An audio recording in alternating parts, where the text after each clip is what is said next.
ASMR Gaming News. Greetings, everyone, and welcome to ASMR Gaming News. Please hit that like button, sit back, relax, and let's begin. So, we have a decent amount of gaming news this week, so let's start with the Fortnite news first. So, some interesting information came out about a future Fortnite project. So, in case some of you don't know, Disney and Fortnite a while back entered into a collaboration kind of a partnership.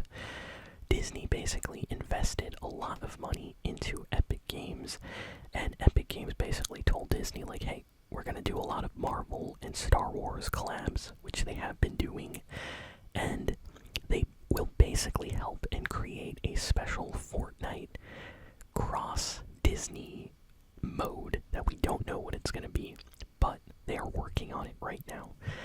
And there's a lot of speculation that it's going to be some kind of virtual Disney world that you're going to be able to play in with Fortnite and Disney characters. We don't really know a lot, but people are saying it might be like an MMO kind of, just a huge place, huge kind of like hub.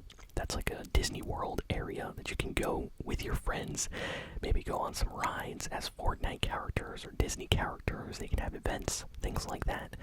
So they're working on that right now. We don't really know what it's going to be, but we know it's going to be big.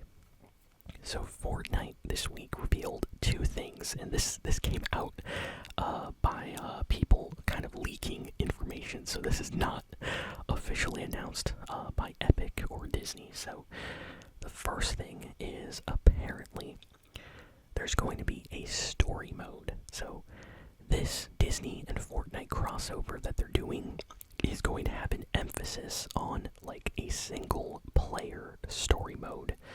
So it means like you might enter this mode when you start playing, and there's going to be actual kind of like story content that you have to do, not just quests, but like actual cutscenes. And they said that the story will have like actual animated, almost movie-like cutscenes. So it really seems like Fortnite and Disney are working on something big. There is a rumor that's circulating that the Pixar team is working directly with Fortnite to make their animated kind of cinematic movie shorts for this mode. So we might actually get a kind of like Fortnite Disney movie that is interactive, and we will be able to play inside of Fortnite. Like, this might be something insane. So I have no idea what they're doing. People are hoping it's awesome, but if Disney and Epic Games are involved, I think it's probably going to be really good. So hopefully this gets announced at some point in the future, because right now we don't really know anything, but at least we got some news this week. Let's see what we have next. Oh, this is awesome. Okay, so Battlefield 6 has been officially revealed, and I am very excited. A lot of people are hyped about this. So Battlefield 6 is the next big upcoming Battlefield game. Apparently, people that have already looked at footage and gameplay have been very, very positive. The last Battlefield game, Battlefield 2042, was so disappointing. Oh my goodness. I bought that game when it came out full price. I played it on the channel. I was like having some fun, but something felt really wrong with that game, and after like a week or two, oh my, I started having like glitches and all types of issues, and the community just stopped playing the game. Everybody went back to Call of Duty, it seemed. So it was really, really sad that, a Battlefield game came out and no one played it anymore. So after all these years, it looks like they are, coming back to try to reclaim some of that lost glory again. And people are saying that Battlefield 6 might be like Battlefield 4, you know, Battlefield 5 possibly, like something more classic style Battlefield. So I'm hoping it's good. There is a reveal trailer that came out, so we know that the setting for the game is like modern warfare, you know, modern setting, which is good. People did not want like a futuristic setting. People were actually a little bit worried that we might get like futuristic weapons and things like that again, but it looks like it's, you know, taking place in a present, you know, modern day. And we are going to get a big gameplay reveal trailer on July 31st. So right now we just have like a little reveal teaser trailer, and the big gaming trailer is coming out on the 31st of July. So in just a few days. I can't wait. I'm really excited about this, but I hope it's good. I will definitely play this on the channel when it comes out, but yeah, like I said, some of the previous games were so disappointing, especially Battlefield 2042, so yeah, I hope they do a good job this time. Next, we got some good news for Microsoft and Xbox fans. So, recently, the sequel to Outer Worlds got announced. This was during like an Xbox stream event, and people were, you know, initially really happy because the Outer Worlds was a really good game when it came out. A lot of great reviews. So when they announced Outer Worlds 2, shortly after that they revealed the price, and they said it was going to be $80 for the game. And people went absolutely crazy online. Like, people were saying they were going to boycott the game. So many like news websites were talking about how, is this game actually worth the $80 price tag, stuff like that. And then, to make matters worse, the game's like director, like the guy in charge over there with you know, Outer Worlds 2, he basically came out during like this interview to say, yeah, the game's gonna be $80, and we know our fans really want the game, so they'll pay the price. And everybody, especially their fans, got really angry because, you know, they were like, so you intentionally are raising the price because you know that we are fans and we'll buy it. Well, I'm not buying it now. So after all of this kind of controversy in the last few weeks, Microsoft basically reverted the price to the regular, you know, average game price, which is $60, $69.99, which is what most new, you know, Xbox games usually cost when they come out. So people are happy, but there are some that are still mad about the initial price reveal that said they will not be buying the game even after the change now. But you know what? I am happy that Microsoft switched the price, and personally, I was not happy seeing that price tag. Like, I don't know, there are very few games that I would pay $80 for, and one of them's maybe GTA 6, but definitely not Outer Worlds 2. And I don't know, I'm not a fan of game companies raising the prices of games. They're way too expensive, let's be honest. So the fact that the community kind of got together to rally and get them to change the price made me happy. So that's a good piece of news this week. Next, we got some news about the highly anticipated LEGO Game Boy. So yes, a new Nintendo and LEGO collab has been officially revealed. We first got an announcement about this like a year ago, that Nintendo and LEGO were working together on something Game Boy related, but we did not have any images or anything. So now it's been officially revealed by LEGO. And yeah, it's an actual Game Boy made completely out of LEGO, and it looks really nice. Apparently the price is also not going to be too expensive. A lot of LEGO sets, if you ever bought LEGO, you know LEGOs usually are very, very expensive. Apparently this LEGO set's going to be only like $50, I've been hearing. Depends if you live in like the US or Canada, so, you know, $50, $60, but still around that price range, which is not bad, considering LEGO stuff usually goes for like $100, $200, especially for some of those Lego Star Wars sets. Oh my. But you know what? It looks nice. I think I might actually get this when it comes out, just because this might be something fun to, create with Lego and put, on my desk next to my computer or something. So I like it. I like it. Definitely a nice collab to see between Lego and Nintendo. What else? What else? We got some news about. Oh, this is good. Forza Horizon 5. Yes, the Xbox, previously exclusive Xbox game that came out years ago. Apparently, this is according to like sales stats. Apparently, Forza Horizon 5 is the best-selling new game on PlayStation 5 in 2025. So, let me repeat that. In 2025, out of all the new PS5 games that came out so far, Forza Horizon 5 is the best-selling new game on the system. Now, the reason this is kind of funny is this is an older game. Like, this came out years ago on the Xbox, like I said. And number two, this is an Xbox, developed game. It's by their team.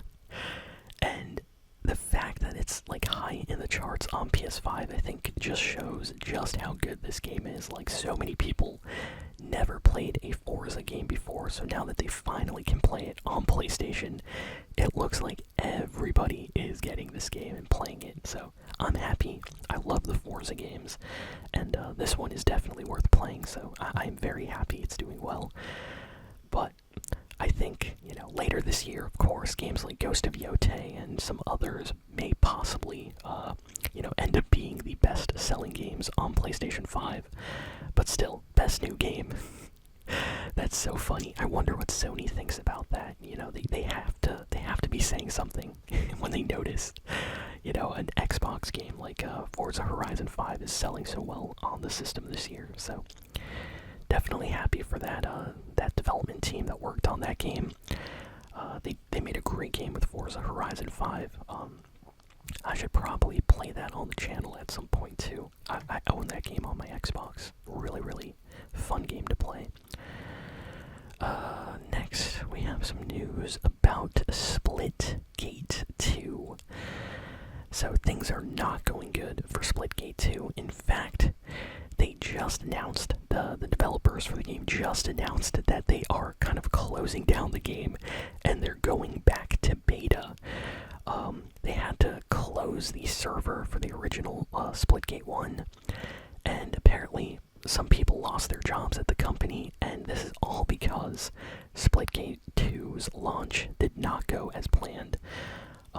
There's a lot of, rumors and things going around about why Splitgate 2 did not do as well as Splitgate 1, but the main thing is they tried to make the game into something that the original one was not, and it seemed like a lot of the fanbase that was there for them for Splitgate 1 kind of left the game, and then a lot of new people that should have played Splitgate 2 did not really care about playing the game, so it's going back into beta. And they're going to try to recover the game, maybe make it a little bit different, maybe to appeal to the, their original fans again. But yeah, Splitgate 2 is not doing well right now, so yeah, it's going to be interesting to see if they can turn this around. This reminds me a lot of that one Warner Brothers game that came out. What was it called again? The fighting game. What was it called? Oh, I'm trying to remember the name.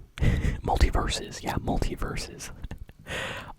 It came out, and after the first few months of the release, the developers kind of shut down the game and said they're going to work on it more. And then the game came out again, and it still was bad, and they officially shut down the game now. So it might be something like that. So I wish the best to Splitgate. Let's see what happens. Pokemon Company had a special live stream this week, and people were excited about this. We were all expecting, new game announcements, new Pokemon game announcements, but all they did was they mostly announced some new, just phone apps and mobile phone games for Pokemon, and the only, new main game that they showed off was Pokemon Legends, ZA, which we already knew was coming out. So at least we got a new trailer, some more screenshots. I'm excited for this game. I can't wait to play it on my Nintendo Switch 2.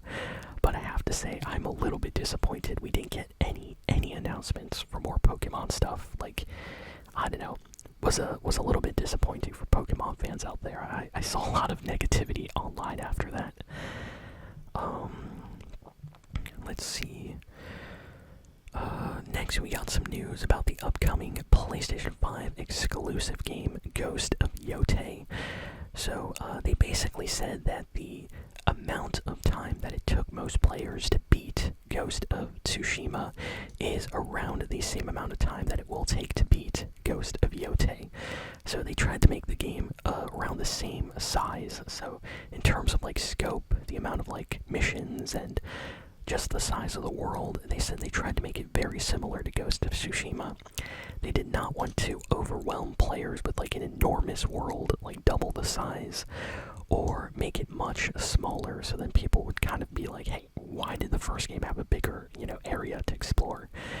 So that's good. I completely understand trying to keep it very similar to the first game.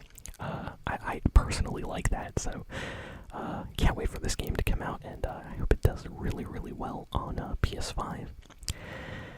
And the last, final piece of news is about GTA 6. Yes. So this is a rumor. So take it with a grain of salt, as they say. So this is just a rumor. But according to some leaks from insiders, apparently Sony engineers that worked on the PlayStation 5, they are working with Rockstar to help Rockstar make GTA 6 on PS5 Pro 60 FPS right now. So, we kind of know that GTA 6 is going to be 30 FPS on the regular PS5 and Xbox Series X when it releases.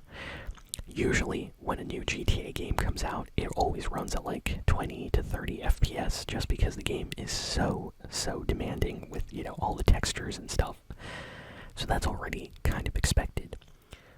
But it seems that because the PS5 Pro is more powerful than the regular PS5 and Xbox Series X, it seems like Rockstar is trying to make that version of the game 60 FPS, and it is really difficult. So they actually are working directly with the people that created the PS5 Pro over at Sony to try to get, the game to run properly on that. So if they manage to do that, honestly, I think I might get a PS5 Pro, because the fact of playing GTA 6 at a higher FPS, I don't know, I feel like that would be perfect for recording videos and stuff for the channel, so I might do that.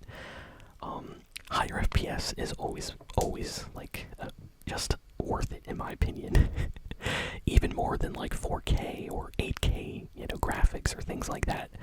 Just give me more frame rate and I'm usually happy. So yeah, this is a rumor that came out, and it looks like Sony is working directly with Rockstar to try to get GTA 6 to be 60 FPS. And this made a lot of headlines in the news, in the gaming world this last week, because this does not happen. Usually Sony does not help third-party companies work on their games. Usually it's like Sony helping out their own studios, like Uncharted or The Last of Us or God of War, stuff like that. Spider-Man, because those are Sony-owned games, so they usually help those developers to make sure their games run correctly. They usually never help other companies, so the fact that they're helping Rockstar, I think, kind of just shows just how big this game is going to be, and I think Sony knows that GTA 6 is going to be incredible, so they have to help out. So yeah, that is all the news this week. So thank you all for listening, for watching, and I will see you all next time. So long.